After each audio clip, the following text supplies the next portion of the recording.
Hello everyone, hope you're doing well. Today in War Thunder it's time to have a look at some of the changelogs which have happened over the last few days in War Thunder to see some of the bugs that were fixed and to see some of the stuff that Gaijin has either improved on or changed. Now, one thing I do want to do before we start, I just released a video talking about bug issues on the Battlefield Engineer event, and I feel like a lot of people are either missing the point or I may have articulated it badly, because sometimes I definitely do that with my ideas.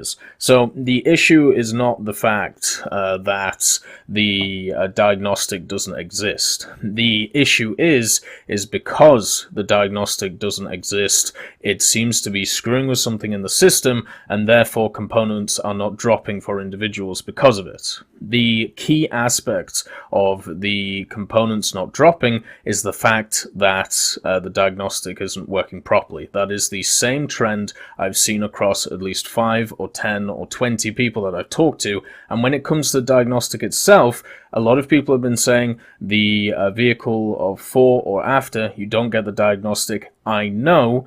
I went through the article and explained it to everyone a few days ago. The problem is, though, is that this is happening to people on their second I-180 and even their first I-180. So it is not the fact that it is the fourth one, it is the fact that for me at that time it was the fourth one and I was explaining the whole issue in its entirety. So I hope that clears things up for you. I hope that helps you understand what is going on. It's not the fact that I, personally, it's not the fact that I, screwed up the fact that you can't diagnose the fourth vehicle. It's the fact that you can't diagnose it at all, and therefore what it is doing is it's screwing up the component issue, of the whole thing. So that is what I was getting at. I apologize if, I explained it wrong or anything like that, but that is literally, what I was saying. So hopefully that helps in the future. Now, going on to the changelogs.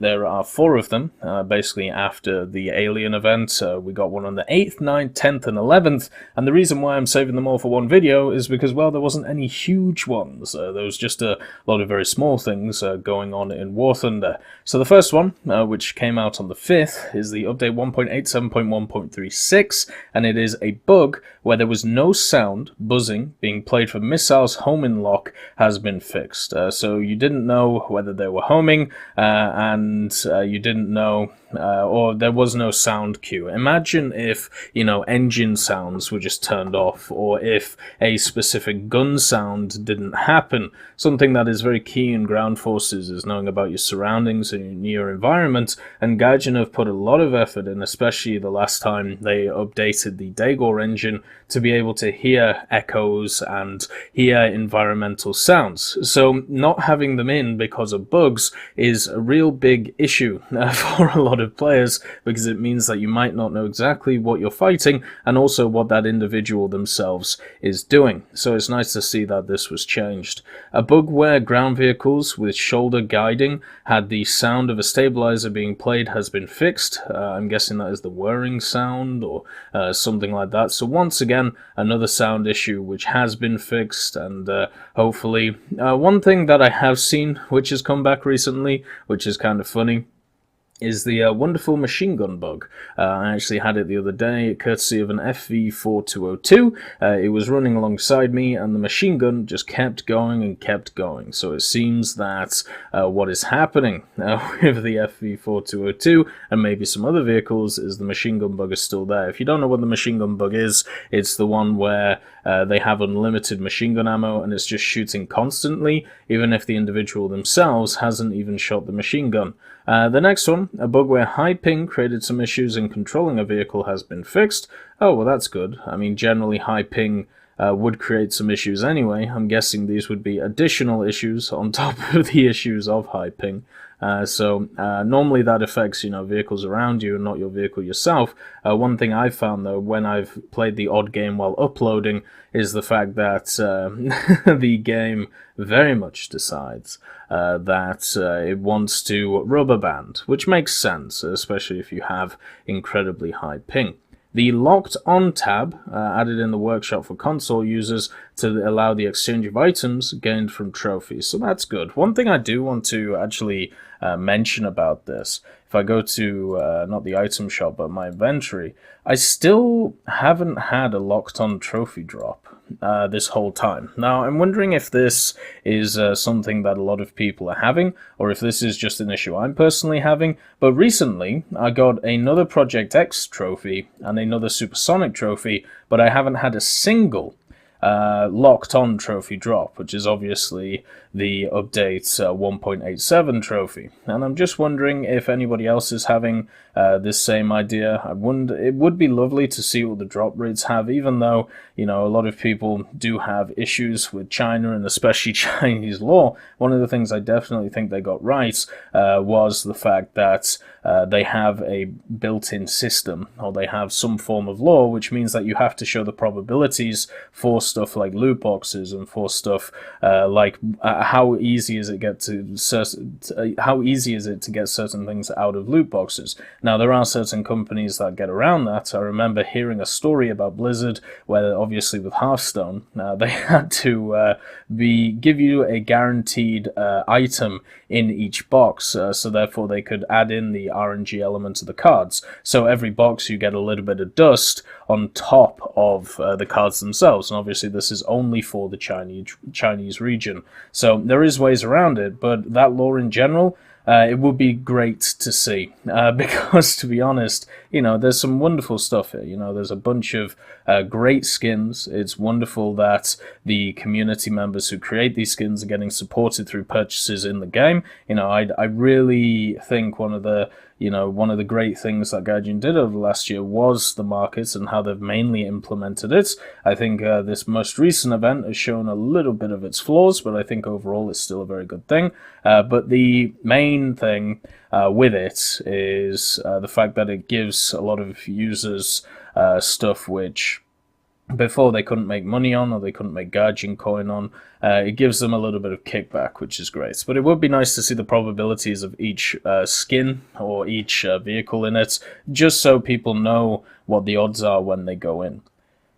The next set of changelogs is just on 1.87.1.37, and it's as simple as this. A change where it was impossible to change the rate of fire on ground vehicles has been fixed. So, if you didn't know, there are specific ground vehicles in the game, same with helicopters actually, where you can actually change their fire rate. So the ME-163 is one of them, and pretty much you have two sets of fire rate. You have low, and then you have high fire rate. And I can't remember what button I have it set to.